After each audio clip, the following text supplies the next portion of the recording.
ಈಗ ಮೂಡ ಇಶ್ಯೂನ ತಗೊಂಡಿದೆ. ಮೂಡ ಬಗ್ಗೆ ನಾನು ಹೆಚ್ಚಾಗಿ ಏನು ಹೇಳಲ್ಲ. ತಮ್ಗೆ ಹೆಂಗ್ ಬಂತು, ಯಾರಿಂದ ಬಂತು, ಹೆಂಗ್ ಬಂತಂತ 1935 ದೇವರಾಜ್ ಅವ್ರ ತಂದೆಯವರು ಆಕ್ಷನ್ ಅಲ್ಲಿ ಆ ಸೈಡ್ ಅನ್ನ ಕೊಂಡ್ಕೊಂತಾರೆ, ₹1 ಆಕ್ಷನ್ ತಗೊಂತಾರೆ. ಅದಾದ್ಮೇಲೆ ಅವ್ರ 3 ಜನ ಮಕ್ಳು ಇರ್ತಾರೆ. ದೇವರಾಜ್ ಅಂತ ಮಗನ್ಗೆ ಈ ಭಾಗ ಬರ್ತದೆ, 3 ಎಕರೆ 16 ಗುಂಟೆ ದೇವರಾಜ್ ಅವ್ರ ಮಗನ್ಗೆ ಆ ಭಾಗ ಬರ್ತದೆ. ಆ ಬಂದಾದ್ಮೇಲೆ 2010 ಮಲ್ಲಿಕಾರ್ಜುನ ಸಿದ್ದರಾಮಯ್ಯ ಅವರು ಬಾಮಯ್ಯದವ್ರನ್ನ 2010 ಮಲ್ಲಿಕಾರ್ಜುನ ಕೊಡ್ತಾರೆ. ಮಲ್ಲಿಕಾರ್ಜುನ ಕೊಟ್ಟಾದ್ಮೇಲೆ ಅವರು 2010 ಅವ್ರ ಅಕ್ಕನ್ನ ಗಿಫ್ಟ್ ಮಾಡ್ತಾರೆ. ಅಕ್ಕನ್ ಗಿಫ್ಟ್ ಮಾಡಿದಾದ್ಮೇಲೆ ಹಂಗೆ 2021 ಅವ್ರಿಗೆ ಅಕ್ವೈರು ಮಾಡ್ಕೊಳ್ಳಲ್ಲ. ಈ ಜಗನ ಮೂಡಿ ಅವರು ಲೇಔಟ್ ಮಾಡಿ ಈ ಜಗನ ಬೇರೆಯವ್ರಿಗೆ ಹಂಚಿಬಿಡ್ತಾರೆ. ಆಮೇಲೆ 2021 ಮನೆ ಸಿದ್ದರಾಮಯ್ಯ ಅವರು ಮುಖ್ಯಮಂತ್ರಿ ಇರಲ್ಲ, ಕಾಂಗ್ರೆಸ್ ಸರ್ಕಾರ ಇರಲ್ಲ. ಕಾಂಗ್ರೆಸ್ ಅವ್ರು ಬಿಜೆಪಿ ಸರ್ಕಾರದಲ್ಲೇನೆ 14 ಸೈಡ್ನ ಇದು ಇವ್ರಿಗೆ ಅನ್ಯಾಯ ಆಗಿದೆ ಅಂತ 14 ಸೈಡ್ನ ಕೊಡ್ತಾರೆ. ಬರೀ ಇವ್ರು ಮಾತ್ರ 14 ಸೈಡ್ ಇಲ್ಲ, ಟೋಟಲ್ 125 ಸೈಟ್ ಕೊಡ್ತಾರೆ. ಅದಲ್ಲಿ 14 ಸೈಟ್ ಮನೆ ಸಿದ್ದರಾಮಯ್ಯ ಅವ್ರು ಕೊಡ್ತಾರೆ. ಇದು ತಾವೆಲ್ಲ ದಯಮಾಡಿ ಅರ್ಥ ಮಾಡ್ಕೊಳ್ಬೇಕಾಗ್ತದೆ. ತಮ್ಗೆಲ್ಲ ಗೊತ್ತೇ ಇದ್ದಂಗೆ ಇಷ್ಟೆಲ್ಲ ಹೇಳ್ತಾರಲ್ಲ ಬಿಜೆಪಿ ಅವರು, ನಾಳೆ JDS ಅವರು ಬಿಜೆಪಿ ಅವರು ಬಂದಾದ್ಮೇಲೆ ತಾವು ಪ್ರಶ್ನೆನ ಒಂದು ಕೇಳಬೇಕಾಗ್ತದೆ. ನಾವು ಚುನಾವಣೆ ಟೈಮಲ್ಲಿ 5 ಗ್ಯಾರಂಟಿಯನ್ನ ನಾವು ಘೋಷಣೆ ಮಾಡಿದ್ವಿ. 5 ಗ್ಯಾರಂಟಿ ಘೋಷಣೆ ಮಾಡಿದಾದ್ಮೇಲೆ ಜನ ನಂಬಿಟ್ಟು 136 ಸೀಟ್ ನಮ್ಮನ್ನ ಗೆಲ್ಸ್ಕೊಟ್ಟು ನಾವು ಸರ್ಕಾರ ರಚನೆ ಮಾಡಿದ್ವಿ. ಸರ್ಕಾರ ಬಂದಿದ್ದು 1 ತಿಂಗಳಲ್ಲಿ ಈ 5 ಗ್ಯಾರಂಟಿಯನ್ನ ನಾವು ರಚನೆ ಮಾಡಿದ್ವಿ. ಇದೇ ವಿರೋಧ ಪಕ್ಷದವ್ರು ಏನಂದ್ರು, ಇದು ಗ್ಯಾರಂಟಿಗಳು ಲಾಗು ಮಾಡಕ್ ಸಾಧ್ಯ ಆಗಲ್ಲ, ಬರೇ ಚುನಾವಣೆ ಇವ್ರು ಭಾಷಣ ಮಾಡಿದ್ದಾರೆ ಅಂತ ಹೇಳ್ಬಿಟ್ಟು ವಿರೋಧ ಪಕ್ಷದವ್ರು ಹೇಳ್ತಾ ಇದ್ರು.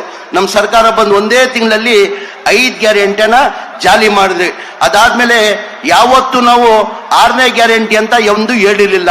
6ನೇ ಗ್ಯಾರಂಟಿ ಯಾವ್ದಪ್ಪ ಅಂದ್ರೆ, ಹಿಂದಿನ ಸರ್ಕಾರದಲ್ಲಿ ಸಿದ್ದರಾಮಯ್ಯ ಅವರು ಮುಖ್ಯಮಂತ್ರಿ ಇರುವಾಗ 2014, 15, 16, 17, 18 ಸ್ಲಮ್ ಬೋರ್ಡ್ಗೆ ಮತ್ತೆ ರಾಜೀವ್ ಗಾಂಧಿ HP ಸ್ಕೀಮ್ಗೆ 2,30,000 ಮನೆಗಳು ಸ್ಯಾಂಕ್ಷನ್ ಮಾಡಿದ್ರು.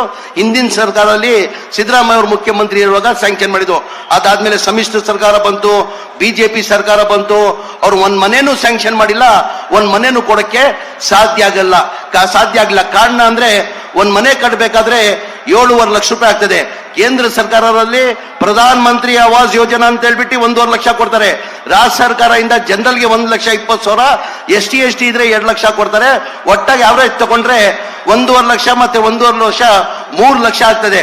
7.5 ಲಕ್ಷದಲ್ಲಿ 3 ಲಕ್ಷ ಹೋದ್ರೆ ಉಳಿಯೋದು 4.5 ಲಕ್ಷ. ಬೆನಿಫಿಷಿಯರಿ ಎಲ್ಲಿಂದ ಕಟ್ಟಕ್ ಸಾಧ್ಯ, ಎಲ್ಲಿಂದ ಕೊಡಕ್ ಸಾಧ್ಯ? ನಾನು ಉಸ್ತುವಾರಿ ಮಂತ್ರಿ ಆದ್ಮೇಲೆ, ಮಂತ್ರಿ ಆದ್ಮೇಲೆ ನಾನು ಮುಖ್ಯಮಂತ್ರಿ ಬಂದಿಗೆ ಉಪಮುಖ್ಯಮಂತ್ರಿಗಳಿಗೆ ಹೆಂಗೋಪ ಹೋಗಿ ಕೇಳಿದ್ದು, ಒಂದ್ ಮನೇನು ಕೊಡಕ್ ಸಾಧ್ಯ ಆಗಲ್ಲ. ಟೋಟಲ್ ಬೆನಿಫಿಷಿಯರಿ ಪೇಮೆಂಟ್ ಕಟ್ಟಬೇಕಾಗಿದ್ದು 7,400 ಕೋಟಿ.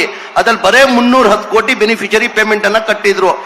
ಏನಕ್ಕಂದ್ರೆ ಬಡವ್ರ ಪಾಪ ಬೆನಿಫಿಷಿಯರಿ ಪೇಮೆಂಟ್ ಕಟ್ಟಕ್ ಸಾಧ್ಯ ಆಗಲ್ಲ.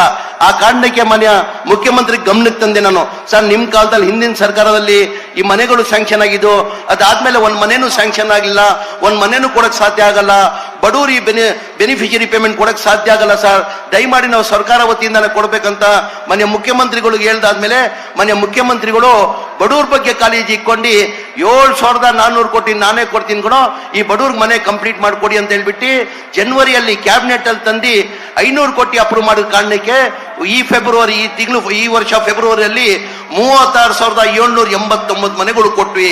ಏನಕ್ಕೆ ಬಿಜೆಪಿ ಅವ್ರು ಕೊಡಕ್ ಸಾಧ್ಯ ಆಗಿಲ್ಲ, ಏನಕ್ಕೆ ಜನತಾದಳ ಅವ್ರು ಕೊಡಕ್ ಸಾಧ್ಯ ಆಗಿಲ್ಲ? ಬರೀ ಕಾಂಗ್ರೆಸ್ ಅವ್ರಿಗೇನ ಬಡವ್ರ ಬಗ್ಗೆ ಕಾಳಜಿ ಇದೆ ಅಂತ ಅವೆಲ್ಲ ಅರ್ಥ ಮಾಡ್ಕೊಳ್ಬೇಕು.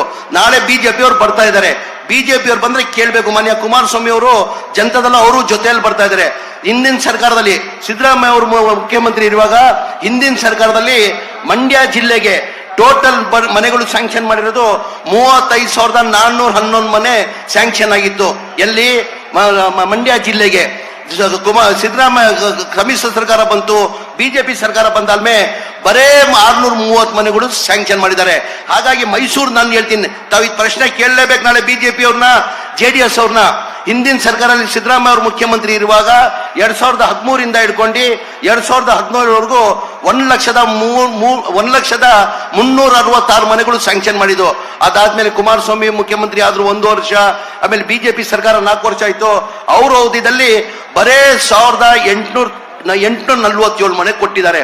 ಅಂದ್ರೆ ಮನೆಗಳನ್ನು ಕೊಟ್ಟಿಲ್ಲ. ಅವ್ರನ್ನ ಪ್ರಶ್ನೆ ತಾವು ಕೇಳ್ಬೇಕಾಗ್ತದೆ.